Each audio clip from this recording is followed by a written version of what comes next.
আমাদেরকে এখনো কোনো তথ্যই দেওয়া হয় নাই। আমরা এই তথ্যের জন্য অপেক্ষা আছি এখানে। আমাদের মন্ত্রী সাহেব ভিতরে ঢুকছে, আমরা দেখেছি, কিন্তু মন্ত্রী সাহেব এখনো বাইরে আসছে না।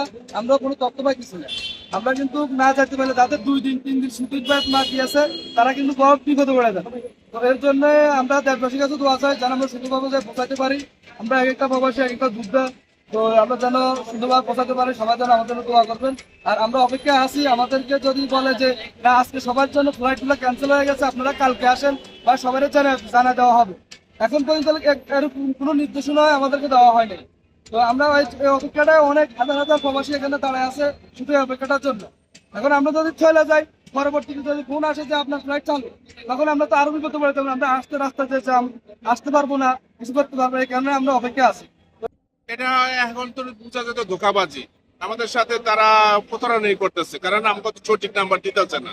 তাহলে আমাদের যে একটা নাম্বার দিছে সেটা তারা আমাদের সাথে যোগাযোগ করুক, বা আমরা করলে তাদের ফোনটা ধরা হোক, তাইলে তো আমরা একটা রেজাল্ট পাই, আমরা বাসায় চলে যেতে। আমরা অনেক দূর থেকে আসছি, তারপরও কোনো এখন কি করবো সেটা ভাবতে পারতেছি না। সরকার তো আমাদের দেশের সরকার আর কি করবে এটা নিয়ে, এরা তো সবকিছু এইভাবেই খালাস। এদের এইসব নিয়ে চিন্তা ভাবনা নেই, আমরা কি করবো, কি ভাববো, বা আমাদের কোনো ভালো একটা সুস্থ পরিবেশে আমরা এখন কি করতে। আমরা আসছি শরীয়তপুর থেকে 7টা ধরেন 12টার সময় রওনা দিছি, 7টার সময় এনে পৌঁছেছি। আমার রাত্র 3টা ফ্লাইট। এখন আমার যাইতে আগামীকালকে রাত্র দুপুর 5টা বাজবো। এখন এই সময় নিয়ে আসছি, কিন্তু এখন আমি বাসায় চলে যাব, কোথায় থাকবো, কি করব, আমরা তার ক্ষতিগ্রস্ত।